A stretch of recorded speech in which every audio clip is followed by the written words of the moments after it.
এখন গাঁও এজনী চুৰেলৰ বৰ ভাল লাগিছিল। এই গাঁওখন ইমান ধুনীয়া, মই নহ'লে ইয়াতেই থাকিবলৈ লওঁ আৰু ইয়াত মই খাবলৈ বহুত বস্তু পাম আৰু মই মোৰ ল'ৰাটোকো বিচাৰিব লাগিব নহয়। কেনেবাকৈ কিজানি মই তাক এই গাঁওখনতেই পাই যাওঁ।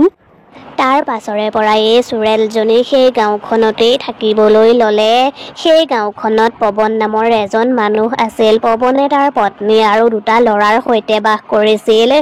এদিন পিংকু আৰু চিংকু স্কুলৰ পৰা আহিলে আৰু মাকক ক'লে, মা, মা, শুনাচোন, তোমালোকে মোক এটা কম্পিউটাৰ কিনি দিবাচোন। আমাৰ ক্লাছৰ সকলোৰে হাতত কম্পিউটাৰ আছে, একমাত্ৰ মোৰহে নাই। তোমালোকে সোনকালেই মোক কম্পিউটাৰ এটা কিনি দিবা দেই।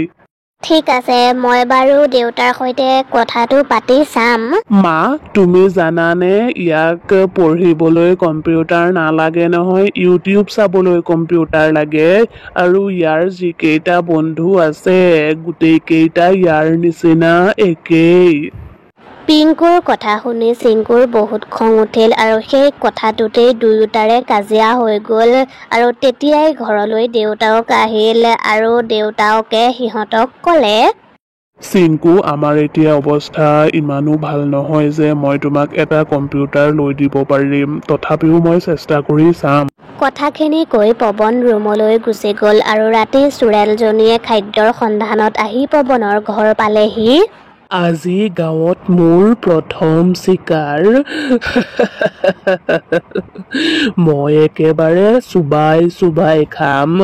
কথাটো ভাবিয়েই মোৰ মুখত পানী আহি গৈছে। মালা, মোৰ ল'ৰাটোৱে মোক ইমান হেঁপাহেৰে কিবা বস্তু এটা বিচাৰিছে, কিন্তু মই তাক সেই বস্তুটো দিবলৈ অসমৰ্থ। মোৰ মনটো বৰ বেয়া লাগিছে অ'। আপুনি কিয় ইমানকৈ চিন্তা কৰিছে? মই তাক কথাবোৰ বুজাম নহয়, সি বহুত কথা বুজি পায়, গতিকে এইটো কথাও বুজি পাব সি। সিহঁতে পাতি থকা কথাবোৰ বাহিৰত ৰৈ থকা চুৰেলজনীয়ে শুনি আছিল। তাৰমানে এইটো কথা, মই নহ'লে ইহঁতক এটা কম্পিউটাৰ আনি দিওঁ। এই গাঁওখনত কাৰো ঘৰতেই কম্পিউটাৰ নাই। ইহঁতৰ ঘৰত যদি কম্পিউটাৰ আনে তেতিয়াহ'লে গাঁৱৰ মানুহবোৰ ইয়ালৈ চাবলৈ আহিব, তেতিয়া মানুহবোৰক মাৰিবলৈ মোৰ সুবিধা হ'ব। পিছদিনা যেতিয়া পৱন অফিচলৈ গৈ আছিল তেতিয়াই চুৰেলজনীয়ে তাইৰ যাদুৰে ৰাস্তাতে এটা লেপটপ পেলাই থ'লে আৰু সেই লেপটপটো দেখি পৱন ৰৈ গ'ল আৰু সি বাইকৰ পৰা নামি লেপটপটোৰ ওচৰলৈ গ'ল। আৰে বাহ, এইটো দেখোন নতুন লেপটপ। তাৰমানে ভগৱানে মোৰ কথা শুনিলে। মই দিনে ৰাতিয়ে কম্পিউটাৰৰ কথাই ভাবি আছিলোঁ, কিন্তু ভগৱানে মোক এটা নতুন লেপটপেই দি দিলে। সঁচাকৈ ভগৱান, তোমাক বহুত বহুত ধন্যবাদ।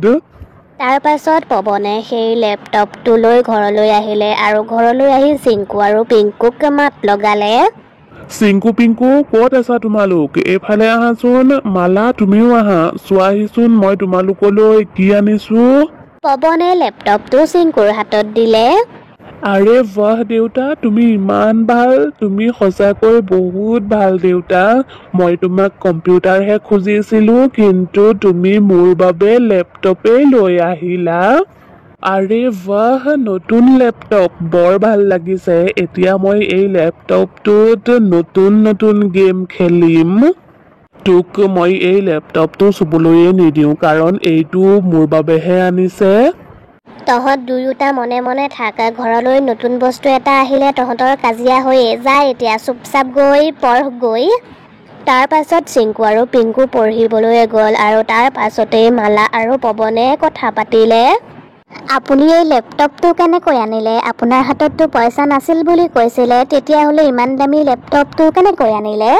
আৰে মালা, তুমিও যে আৰু তুমি বৰ প্ৰশ্ন কৰা অ'। এই লেপটপটো মই মোৰ বন্ধু এজনৰ দোকানৰ পৰা আনিছো আৰু পইচাখিনি কিস্তিকৈ দিব লাগিব। সিফালে ৰাতি চিংকুৰ টোপনিয়েই অহা নাছিল। দেউতা কিন্তু সঁচাকৈয়ে বৰ ভাল দেই, তেওঁ মোৰ বাবে ইমান দামী লেপটপ এটা আনি দিলে। পিংকুৰ কাৰণে মই লেপটপটো ভালকৈ চাবয়ে পৰা নাছিলো, মই এতিয়া ভালকৈ চাই লওঁ। যেতিয়াই চিংকুৱে লেপটপটো অন কৰিলে তেতিয়াই লেপটপৰ স্ক্ৰীণত সেই চুৰেলজনীক দেখা পালে আৰু চুৰেলজনীয়ে তাক কৈছিল, চিংকু, চিংকু, কি চাইছা এনেকৈ? আহা আকৌ মোৰ ওচৰলৈ, মই তোমালৈকে অপেক্ষা কৰি আছিলো, আহা আকৌ সোনকালে। চিংকুৱে কিবা বুজি পোৱাৰ আগতেই চুৰেলজনীয়ে তাক চুৰেলজনীৰ ওচৰলৈ লৈ গ'ল। পিছদিনা ৰাতিপুৱা পিংকুৱে চিংকুক বিচাৰি ফুৰিছিল, কিন্তু সি চিংকুক ক'তোৱেই বিচাৰি পোৱা নাছিল আৰু তেতিয়াই তাৰ ওচৰলৈ মাক আহিল। কি হ'ল পিংকু, ইফালে সিফালে চাই তুমি কি বিচাৰি ফুৰিছা? মা, মই পিংকুক বিচাৰি ফুৰিছো, নাজানো সি কলৈ গুচি গ'ল, ইয়াত দেখোন ক'তোৱেই নাই। তেনেকৈয়ে ৰাতিপুৱাৰে পৰা সন্ধিয়া হৈ গ'ল, কিন্তু সিহঁতে চিংকুক বিচাৰি নাপালে আৰু তেতিয়াই ঘৰলৈ পৱন আহিল। তইয়ে চাগে তাক কিবা কলি, সেইবাবে সি ঘৰৰ পৰা চাগে গুচি গ'ল। তইয়েতো তাৰ সৈতে বেছিকৈ কাজিয়া লাগি থাক। তাক যদি মই বিচাৰি নাপাওঁ তেতিয়াহ'লে কিন্তু মই তোক শুদাই নেৰো। কথাখিনি কৈ পৱনে পিংকুক এচৰ মাৰি দিলে আৰু ৰুমলৈ যাবলৈ ক'লে। পিংকুৱে কান্দি কান্দি ৰুমলৈ গ'ল আৰু তেতিয়াই সি লেপটপটো দেখিলে আৰু তেতিয়াই পিংকুৱে লেপটপটো খুলিলে, কিন্তু লেপটপটো খোলাৰ লগে লগে চুৰেলজনীয়ে তাকো চুৰেলজনীৰ ওচৰলৈ লৈ গ'ল। বৰ ভাল লাগিছে দেই, এনেকৈয়ে এজন এজনকৈ মই তহঁতৰ গোটেই পৰিয়ালটোকেই মোৰ ওচৰলৈ লৈ আহিম। তাৰ পাছত তহঁতক মোৰ পৃথিৱীলৈ লৈ যাম আৰু তাৰ পাছত মই তহঁতক মাৰি পেলাম। চিংকু আৰু পিংকু লেপটপটোৰ ভিতৰতেই বন্দী হৈ গ'ল আৰু পিছদিনা ৰাতিপুৱা মাকে পিংকুক বিচাৰি নাপাই ক'লে, যোৱাকালি আপুনি পিংকুক কিয় ইমানকৈ গালি পাৰিব লাগে? আপোনাৰ গালিৰ কাৰণেই সিও ঘৰ এৰি থৈ গুচি গ'ল। যাওক এতিয়া আপুনি দুয়োটাকে বিচাৰি আনকগৈ। মালাৰ খং দেখি পৱনে ল'ৰা দুটাক বিচাৰি গ'ল আৰু সি সন্ধিয়া ঘৰলৈ উভতি আহিলে আৰু দেখিলে মালা, পিংকু আৰু চিংকু ৰুমতে বহি কান্দি আছে।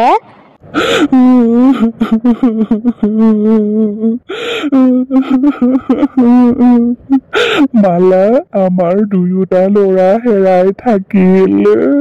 মই এতিয়া আমাৰ দুয়োটা ল'ৰাকে কেনেকৈ বিচাৰো বাৰু?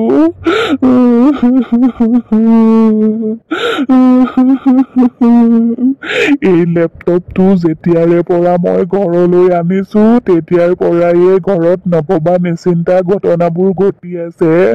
মই এই লেপটপটোকেই পেলাই দিওঁগৈ। কথাখিনি কৈ পৱনে যেতিয়াই লেপটপটোৰ ওচৰলৈ গ'ল তেতিয়াই লেপটপটোৰ ভিতৰৰ পৰা চুৰেলজনী ওলাই আহিল। তোৰ লোভৰ কাৰণেই তোৰ দুয়োটা ল'ৰা আজি মোৰ কবলত। তই যদি লোভ নকৰাহেঁতেন তেতিয়াহ'লে আজি তোৰ দুয়োটা ল'ৰা তহঁতৰ লগত থাকিলেহেঁতেন। আপুনি এইবোৰ কি কথা কৈছে? এওঁ কি লোভ কৰিলে? আৰু মোৰ ল'ৰা দুটা ক'ত আছে সিহঁত? তাৰ পাছত চুৰেলজনীয়ে মালাক কথাবোৰ ক'লে। কথাবোৰ শুনি মালাৰ বহুত খং উঠিল। চুৰেল, আপুনি মোকো মোৰ ল'ৰা দুটাৰ ওচৰলৈ লৈ ব'লক, মই এওঁৰ লগত নাথাকো। এওঁ ইমান ফাঁকি কথা কয় মোক। মালা, তুমি এইবোৰ কি কথা কৈছা? মইতো এইবোৰ নিজৰ বাবে কৰা নাছিলো নহয়। সিহঁতৰ কথাবোৰ শুনি চুৰেলজনীৰ খং উঠিল আৰু তাই ক'লে, তহঁতৰ নাটক বন্ধ কৰ আৰু তহঁতে ভয় নকৰিবি। মই এতিয়া তহঁতকো তহঁতৰ ল'ৰা দুটাৰ ওচৰলৈ লৈ যাম। তাৰ পাছত চুৰেলজনীয়ে পৱন আৰু মালাকো সেই ঠাইলৈ লৈ গ'ল য'ত চুৰেলজনীয়ে পিংকু আৰু চিংকুক বন্দী কৰি ৰাখিছিল। আজি অমাৱস্যা, সেইবাবে মই আজি তহঁতৰ ল'ৰা দুটাক মাৰি পেলাম। তেতিয়াহে মই গম পাম মোৰ হেৰুৱা ল'ৰাটো ক'ত আছে। বুজি পাইছ কথাটো তহঁতে? চুৰেল, আপুনি যদি মাৰিবলৈ বিচাৰিছে তেতিয়াহ'লে মোৰ সৰু ল'ৰাটো মোক আৰু পৱনক মাৰি পেলাওক, কিন্তু মোৰ ডাঙৰ ল'ৰাটোক নামাৰিব, কাৰণ সি বেলেগৰ ল'ৰা। তই এইবোৰ কি কথা কৈছ? বেলেগৰ ল'ৰা? তাৰ মানে সেইটো তোৰ ল'ৰা নহয় নেকি? নহয়, সি মোৰ ল'ৰা। সেইদিনা ৰাতি আমি ফুৰিবলৈ গৈছিলোঁ আৰু সেইদিনা সি ৰাস্তাতেই পৰি আছিল আৰু কান্দি আছিল আৰু তাৰ মাক দেউতাকৰ এটা দুৰ্ঘটনাত মৃত্যু হয় আৰু তেতিয়াৰ পৰাই সি আমাৰ লগতেই আছে। সেই দুৰ্ঘটনাটোত ময়ে মৰিছিলো। এখন ট্ৰাকে মোক আৰু মোৰ স্বামীক খুন্দিয়াই মাৰি থৈ গ'ল আৰু তাৰ পাছতেই মই চুৰেল হৈ গ'লো আৰু তেতিয়াৰ পৰাই মই মোৰ ল'ৰাটোক বিচাৰি ফুৰিছো। আজি মই মোৰ ল'ৰাটোক বিচাৰি পালো। তাৰ পাছত চুৰেলজনীয়ে চিংকুক তাইৰ ওচৰলৈ মাতিলে। আহা চিংকু, মোৰ ওচৰলৈ, মই তোমাৰ মা হয়। কিন্তু চিংকু চুৰেলজনীৰ ওচৰলৈ নগ'ল আৰু সি মালাকহে সাবটি ধৰিলেহি আৰু সেইবোৰ দেখি চুৰেলজনীয়ে কান্দিলে। আপুনি মোৰ মা নহয়, এইজনীহে মোৰ মা। আপুনি বহুত বেয়া। আপুনি মানুহক মাৰে, মানুহক খায়। আপুনি মোৰ মা হ'বই নোৱাৰে। আপুনি ইয়াৰ পৰা গুচি যাওক আপুনি। আজিৰে পৰা চিংকু আপোনাৰ এই ল'ৰা, তাৰ খেয়াল ৰাখিব। মোৰ আত্মায়ে মুক্তি পালে, গতিকে মই এতিয়া ইয়াৰ পৰা যাবগৈ লাগিব। সেইখিনি কৈ চুৰেলজনীও গুচি গ'ল আৰু সিহঁতেও চুৰেলজনীৰ পৰা হাত সাৰিলে আৰু তাৰ পাছত সিহঁত ঘৰলৈ গুচি গ'ল।